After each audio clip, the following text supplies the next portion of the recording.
ಇವರು ರಾಮನ ಹೆಸರಲ್ಲೇ ಲೂಟಿ ಮಾಡಿದವರು, ಮಂಜುನಾಥ ಸ್ವಾಮಿ ಅವರ ಹೆಸರಲ್ಲಿ ಇವರು ನಿಜ ಹೇಳ್ತಾರೆ ಅನ್ಕೊಂಡವ್ರ ಅವರು.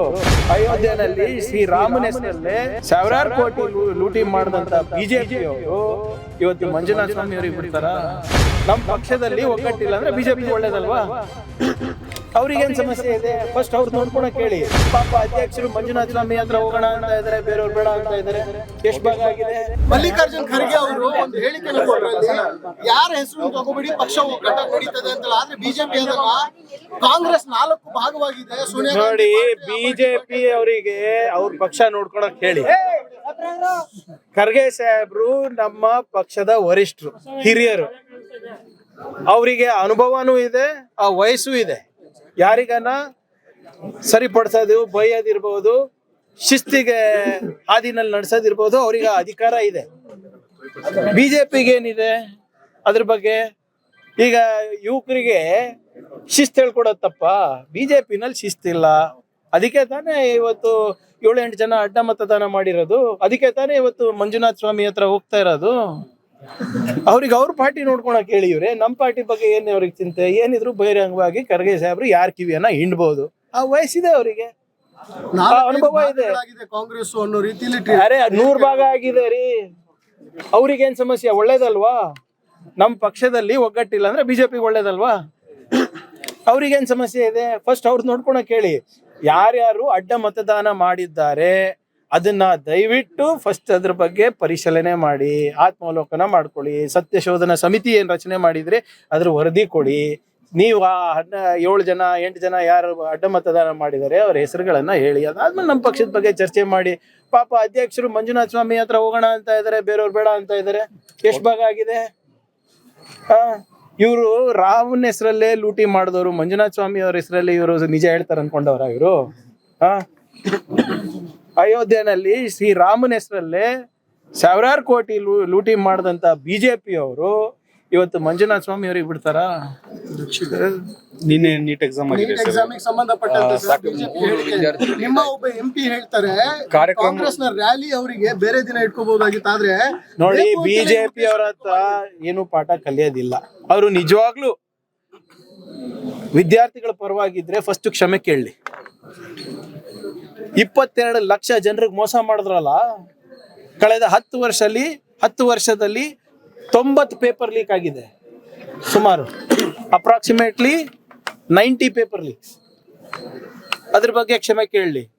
ಆಮೇಲೆ 3 ಜನ ಎಕ್ಸಾಮ್ ಬರ್ಲಿಕ್ಕೆ ಆಗಿಲ್ಲ, ನಿಜ. ಕಾರಣಗಳು ನಾನು ಬಹಿರಂಗವಾಗಿ ಹೇಳಿದ್ದೀನಿ. ಒಬ್ರು ಮಾಗಡಿಯಿಂದ ಬರ್ತಾ ಇದ್ರು, ಮಾಗಡಿನಲ್ಲಿ ಇತ್ತ ನಮ್ದು ಇದರಲ್ಲಿ ನಮ್ಮ ಕಾಂಗ್ರೆಸ್ ರ್ಯಾಲಿ. ಇನ್ನೂ ಒಬ್ರು ಹಳೆ ಹಾಲ್ ಟಿಕೆಟ್ ತಂದಿದ್ರು, ಇನ್ನೂ ಒಬ್ರು RT ನಗರಿಂದ ಬರ್ತಾ ಇದ್ರು ಅಂತ ಇದೆ. ಆಮೇಲೆ ನೀಟ್ ಬಹಳ ಸ್ಪೆಸಿಫಿಕ್ ಡೈರೆಕ್ಷನ್ಸ್ ಇದೆ ಅಲ್ಲ, 11 ಗಂಟೆ ಗೇಟ್ ತೆಗಿತಾರೆ, 1:15 ಒಳಗೆ ಇರಬೇಕು, 2.5 hours ಬಿಫೋರ್ ಇರಬೇಕು ಅಂತ ಹೇಳಿದ್ರು ಕೂಡ ಕೆಲವು ಬಯೋಮೆಟ್ರಿಕ್ ಕೂಡ ಹಾಕೋಬೇಕು ಅಂತ ಇದೆ. ಬಹಳ ಸ್ಪಷ್ಟವಾದಂತ ಸ್ಟ್ಯಾಂಡರ್ಡ್ ಆಪರೇಟಿಂಗ್ ಪ್ರೊಸೀಜರ್ಸ್ ಅನ್ನ ಕೊಟ್ಟಿದ್ದಾರೆ. 720 ಜನನೋ ಏನೋ RC ಕಾಲೇಜ್ನಲ್ಲಿ ಬರ್ದಿದ್ದಾರೆ. ಅದರಲ್ಲಿ 140 ಜನ ಆಬ್ಸೆಂಟ್ ಇದ್ರು. ಅವರೆಲ್ಲ ಹೆಂಗ್ ಹೋದ್ರು? ಮತ್ತೆ ನೋಡಿ, ರಾಜಕೀಯ ಮಾಡಬೇಕು ಅಂದ್ರೆ ಸರಿಯಾಗಿ ಮಾಡಿ, ಲಾಜಿಕಲ್ ಆಗಿ ಮಾಡಿ. ಮತ್ ನೀವು ಫಸ್ಟ್ ಕ್ಷಮೆ ಕೇಳ್ರಪ್ಪ. ಈಗ ಡೆಲ್ಲಿನಲ್ಲಿ ಅಲ್ಲೂ ಕೂಡ ಸ್ಟೂಡೆಂಟ್ಸ್ಗೆ ಎಕ್ಸಾಮ್ ಬರ್ಲಿಕ್ಕೆ ಆಗಿಲ್ಲ. ಅದಕ್ಕೆ ಬಿಜೆಪಿ ಸರ್ಕಾರ ಕಾರಣನ? ಅಲ್ಲಿ ಮುಂಬೈನಲ್ಲೂ ಕೂಡ 4 ಜನ ಪರೇಲಲ್ಲಿ ಇರ್ಬಹುದು, ದೊಂಬಿವಿಲಿನಲ್ಲಿ ಇರ್ಬಹುದು, ಅಲ್ಲಿ ಬರ್ಲಿಕ್ಕಾಗಿಲ್ಲ. ಅಂದ್ರೆ ಮಹಾರಾಷ್ಟ್ರ ಗೌರ್ಮೆಂಟ್ ಅಲ್ವಾ ಕಾರಣ? ಹಿಂದೆ UP ನಲ್ಲಿ ಟ್ರೈನ್ ಲೇಟ್ ಆಗಿ ಬಂತು ಅಂದ್ಬಿಟ್ಟು ಹೈಕೋರ್ಟ್ 9 ಲಕ್ಷ ಅವರಿಗೆ ಫೈನ್ ಹಾಕಿದೆ. ರೈಲ್ವೇಸಿಗೆ ರಾಜೀನಾಮೆ ಕೊಡ್ತೀರಾ ನೀವು? ಅಶ್ವಿನಿ ವೈಷ್ಣವ್ದು ಧರ್ಮೇಂದ್ರ ಪ್ರಧಾನ್ ಅವ್ರ ಲೀಕ್ ಆದ ತಕ್ಷಣ ನೀವು ರಾಜೀನಾಮೆ ಕೊಡ್ತೀರಾ? ನೋಡಿ, ಇವರಿಗೆ ಸಾಮಾನ್ಯ ಪ್ರಜ್ಞೆ ಇದ್ರೆ ಮಾತಾಡಬಹುದು. ಇವ್ರೆ ಈ ಖಾಲಿ ಟ್ರಂಕ್ಗಳ ಜೊತೆ ಏನಂತ ಮಾತಾಡೋದು? But MP sir, Lok Sabha MP ಈ ರೀತಿ ಅಲಿಗೇಷನ್ ಮಾಡ್ತಿರೋದು. ಪ್ರಧಾನ ಮಂತ್ರಿಗೆ ಸಾಮಾನ್ಯ ಪ್ರಜ್ಞೆ ಇಲ್ಲ ಅಂದ್ರೆ ಅಂತವ್ರೆ ಆರ್ಸ್ ಬರ್ತಾರೆ. ಬನ್ನಿ ಸರ್, ಈ ಆಣೆ ಪ್ರಮಾಣದ ವಿಷಯದಲ್ಲಿ ಬಿಜೆಪಿಗೆ ಇನ್ನೂ ಕೂಡ ಯಾರು ಅಡ್ಡ ಮತದಾನ ಮಾಡಿದ್ದಾರೆ ಅನ್ನೋದನ್ನ ಕಂಡುಹಿಡಿಯಕ್ ಆಗ್ತಾ ಇಲ್ಲ. ನನ್ಗೆ ಗೊತ್ತಿಲ್ಲ. ಇವ್ರೆ ಅವ್ರು ಯಾರ ಮೇಲಾನ ಪ್ರಮಾಣ ಮಾಡ್ಕೊಳ್ಳಿ, ನನ್ಗೇನ್ ಮಾಡೋದಿದೆ? ಅದು ನಮ್ಮ ಪಕ್ಷದ ಸಮಸ್ಯೆ ಅಲ್ಲ. ನಾನು ಹೇಳ್ತಾ ಇದ್ದೀನಲ್ಲ, ರಾಮನ ಹೆಸರಿನಲ್ಲೇ ವಂಚನೆ ಮಾಡುವಂತ ಜನರು ಮಂಜುನಾಥ ಸ್ವಾಮಿಯವರ ಹೆಸರಲ್ಲಿ ನಿಜ ಹೇಳಬಹುದಾ? ಅದು ಗೊತ್ತಿಲ್ಲ. ಕಾಂಗ್ರೆಸ್ ಸರ್ ಒಡೆದ ಮನೆ ಅಂತಾರೆ. ನಿಮಗೆ ಈ ಪ್ರಕರಣವನ್ನು ಆಯ್ತ್ರಿ, whatever it is. ಹೊಡೆದೋಗಿದೆ ಅಂತ ಹೇಳಿ ನೋಡಿ, ನಮ್ಮ ಒಗ್ಗಟ್ಟನ್ನ ನೋಡ್ಬಿಟ್ಟೆ ಅಲ್ಲ ಇವತ್ತು 7-8 ಜನ ಬಿಜೆಪಿ ಅವ್ರು ನಮ್ಗೆ ಓಟ್ ಹಾಕಿದ್ದು. ಇಲ್ಲಪ್ಪ ಇವ್ರ ಕಡೆಯಿಂದ ನಾವೇನು ಈಗ JDS ಅವರು ಒಂದು ಕ್ಯಾಂಡಿಡೇಟು ಹಾಕ್ತೀನಿ ಅಂತ ಹೇಳಿದ್ರು. ಅದಕ್ಕೆ ಬಿಜೆಪಿ ಅವ್ರದ್ದು ಕೂಡ ಒಪ್ಪಿಗೆ ಇದೆ ಅಂತ ವಿಜೇಂದ್ರ ಅವರು, ಅಶೋಕ್ ಅವ್ರು ಹೇಳಿದ್ರಲ್ಲ. ಹಾಗಂದ್ರೆ ಒಗ್ಗಟ್ಟಿತ್ತ JDS ಬಿಜೆಪಿನಲ್ಲಿ?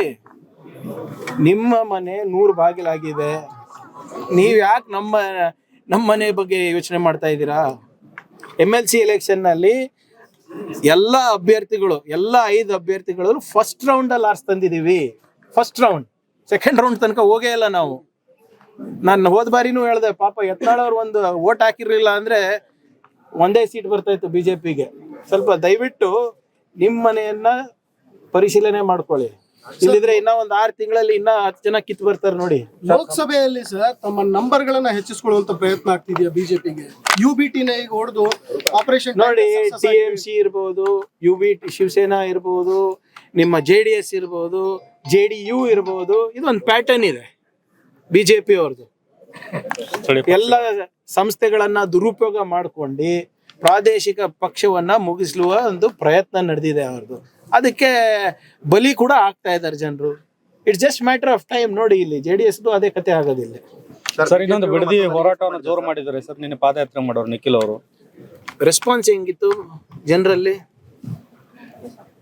ನಿಖಿಲ್ ಅವರು ಮಾಡಿರ್ಬೋದು, ಅವರಿಗೆ ಸ್ವತಂತ್ರ ಇದೆ, ಸಂವಿಧಾನಿಕವಾಗಿ ಅವ್ರ ಹಕ್ಕಿದೆ, ಮಾಡಲಿ, ನೋ ಪ್ರಾಬ್ಲಮ್. ಜನರ ಸ್ಪಂದನೆ ಸಿಕ್ಕಿದ್ಯಾ ಅವರಿಗೆ? ಭೂಮಿ ಕಳ್ಕೊಂಡವ್ರ ಅಥವಾ ಯಾರು ಭೂಮಿಯನ್ನ ಕೊಡ್ಲಿಕ್ಕೆ ತಯಾರಾಗಿದ್ದಾರೆ ಅವ್ರ ಹತ್ರ ಸ್ಪಂದನೆ ಸಿಕ್ಕಿದ್ಯಾ? ಗ್ರೌಂಡ್ ರಿಯಾಲಿಟಿ ನೋಡೋಣ. ಟಿವಿನಲ್ಲಿ ಇವ್ರೇನ್ ಬೇಕೋ ಮಾಡ್ತಾ ಇದ್ದಾರೆ, ಆದ್ರೆ ಅಲ್ಲಿ ರೈತರು ಸರ್ಕಾರದ ಪರವಾಗಿದ್ದಾರೆ. ಜಸ್ಟ್ ಮ್ಯಾಟರ್ ಆಫ್ ಟೈಮ್, ನಿಮ್ಗೆ ಗೊತ್ತಾಗ್ತದಲ್ಲ. ಈಗಾಗಲೇ ಚೆಕ್ ವಿತರಣೆ ಕಾರ್ಯಕ್ರಮ ನಡೆದಿದೆ, ಪರಿಹಾರ ಕೊಡೋದು. ಈಗ ಎಲ್ಲರೂ ಬರ್ತಾ ಇದ್ದಾರಲ್ಲ. ಸರ್, ಸಂವಿಧಾನವನ್ನು ಅತಿ ಹೆಚ್ಚು ಬಾರಿ ಬದಲಾಯಿಸಿದ ಕಾಂಗ್ರೆಸ್ ಅವರೇ ಈಗ ಅದ್ರ ಮೇಲೆ ಪ್ರಮಾಣ ಬದಲಾಯಿಸಿಲ್ಲ ಇವರಿಗೆ ಬದಲಾಯಿಸೋದಕ್ಕೆ ತಿದ್ದಕ್ಕೆ ಏನು ಅರ್ಥ ಗೊತ್ತಾಗಲ್ವಾ ಅವರಿಗೆ? Our constitution is called the living document. Doctor Baba Saheb Ambedkar ಅವರ ಸ್ಪೀಚ್ ಅನ್ನ ಗಮನಿಸಿ. ಇತಿಹಾಸನ ಓದ್ರಪ್ಪ ನೀವು, RSS ಬಿಜೆಪಿ ಅವರು. ನಿಮ್ದಾದಂತ ಇತಿಹಾಸವನ್ನ ಓದ್ಲಿಕ್ಕೆ ನಾವಿಲ್ಲ.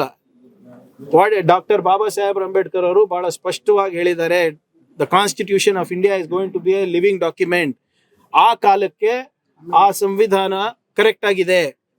ಕಾಲಕ್ಕೆ ಜನರ ಅನಿಸಿಕೆ ಪ್ರಕಾರ ಬದಲಾವಣೆ ಅಲ್ಲ, ತಿದ್ದುಪಡಿ ಮಾಡಬೇಕು ಅಂದ್ರೆ without changing the directive principles, without changing the fundamentals of the constitution ತಿದ್ದುಪಡಿ ಮಾಡಬಹುದು ಅಂತ ಹೇಳಿದ. ಅಂದ್ರೆ 371J ಸಿಕ್ಕಿದೆ ಅಲ್ಲ ನಮ್ಗೆ, ಅದೇನ್ ಬದಲಾವಣೆನ? ಕಾನ್ಸ್ಟಿಟ್ಯೂಷನ್ ತಿದ್ದುಪಡಿಗೆ ಬದಲಾವಣೆಗೆ ಅಜಗಜಾಂತರ ವ್ಯತ್ಯಾಸ ಇದೆ. ನಾನು ಹೇಳ್ದಂಗೆ ಇದನ್ನ ನಾವು ಅಸೆಂಬ್ಲಿನಲ್ಲಿ ಚರ್ಚೆ ಮಾಡಿದ್ರಲ್ಲ, ಕಾಗೇರಿ ಅವ್ರ ಸ್ಪೀಕರ್ ಇದ್ದಾಗ. ಅದನ್ನ ನನ್ನ ಭಾಷಣ ನೋಡ್ಕೊಳಕ್ ಹೇಳಿ. ಓದಕ್ ಇಂಟ್ರೆಸ್ಟ್ ಇಲ್ಲ ಅಂದ್ರೆ ನನ್ನ ಭಾಷಣ ನೋಡಕ್ ಹೇಳಿ ಅವರಿಗೆ. ಬಿಜೆಪಿ RSS ಉತ್ತರ ಬಂತ ಸರ್? ನೀವು ಬರುತ್ತೆ ರೀ, 100 ವರ್ಷದ ಸಂಸ್ಥೆ. ಆ ದೇಶಭಕ್ತರು ಎಲ್ಲೋ ಇಟ್ಟಿರ್ತಾರೆ ಕಾಗದಗಳು, ಹುಡುಕಕ್ ಟೈಮ್ ಬೇಕಾಗುತ್ತೆ. ನೋಡಿ ಹೇಗೆ ನಾವು ನೀವು ಎಲ್ಲರೂ ಸೇರಿ ಅವರ 100 ವರ್ಷದ ಸಾಧನೆಗಳನ್ನ ಹುಡುಕ್ತಾ ಇದೀವಿ, ಹಾಗೆ ಅದೇ ರೀತಿ ಅವರು ಕಾಗದನ ಹುಡುಕ್ತಾ ಇರಬೇಕು. ಇವತ್ತಿಲ್ಲ ನಾಳೆ ಕೊಡ್ತಾರೆ, ಎಲ್ಲಿ ಹೋಗ್ತಾರೆ? ಸಮಾಧಾನದಿಂದ ಇರ್ತೀರಿ sir? C police officers first ಪಾಠ ಏನ್ ಗೊತ್ತಾ? ರಿಸ್ಟ್ರೆಂಟ್. ಅಕ್ರಮ ಮಾಡಲ್ಲ ಅವರು, ಅಥವಾ ಆಕ್ರಮಣಿಕವಾಗಿ ಅವ್ರು ಮಾಡೋದಿಲ್ಲ, ಅಟ್ಯಾಕ್ ಅಲ್ಲ. Restraint is the first. ತಾಳ್ಮೆ ಇರೋದು ಫಸ್ಟ್ ಪಾಠ ಪೊಲೀಸರಿಗೆ. ಸೊ ಹೋಮ್ ಡಿಪಾರ್ಟ್ಮೆಂಟ್, ಈಗ ನಾನು ಮಂತ್ರಿ ಆಗಿದ್ದೀನಿ, ಫಸ್ಟ್ ನಾನು ರಿಸ್ಟ್ರೆಂಟೇ ತೋರ್ಸೋದು. ಸಮಾಧಾನದಿಂದಾನೇ ಇರೋದು, ತಾಳ್ಮೆಯಿಂದಾನೇ ಇರೋದು. ಈಗ ಪತ್ರ ಬರೆದು 1 ವಾರ ಆಗಿದೆ, ಯಾಕೆ ಅಷ್ಟು ಅರ್ಜೆಂಟ್ ಮಾಡ್ತೀರಾ? 100 ವರ್ಷ ಇತಿಹಾಸ ಯಾವ್ದು ನಾಗ್ಪುರ್ನಲ್ಲಿ ಬಿಟ್ಟಿದಾರ, ಡೆಲ್ಲಿ ಆಫೀಸಲ್ಲಿ ಇದೆಯಾ, ಕೇಶವ್ ಕೃಪಾನಲ್ಲಿ ಇದೆಯಾ? ತರ್ತಾರೆ. ಅಥವಾ ಯಾವ್ದಾದ್ರು ಹಳೆಯ ಸರ್ಸಂಚಾಲಕ್ ಮನೆಯಲ್ಲಿ ಇದೆಯೋ? ತರ್ತಾರಲ್ಲ. ಯಾಕೆ ತಂದಾಗ ಖಂಡಿತವಾಗಿ ನಿಮ್ಗೆ ಫಸ್ಟ್ ಹೇಳ್ತಾರಾ? ಅದಾದ್ಮೇಲೆ ನನ್ಗೆ ಹೇಳೋದು. ಅವ್ರು ಫಸ್ಟ್ ಯಾವಾಗ್ಲೂ ಕೂಡ ಮಾಧ್ಯಮಕ್ಕೆ ಹೇಳ್ತಾರೆ, ನಿಮ್ಗೆ ಫಸ್ಟ್ ಬರ್ತದೆ, ಬಂದಾಗ ನನ್ಗೆ ಹೇಳಿದೆ. ಸರಿ sir, okay sir, thank you sir.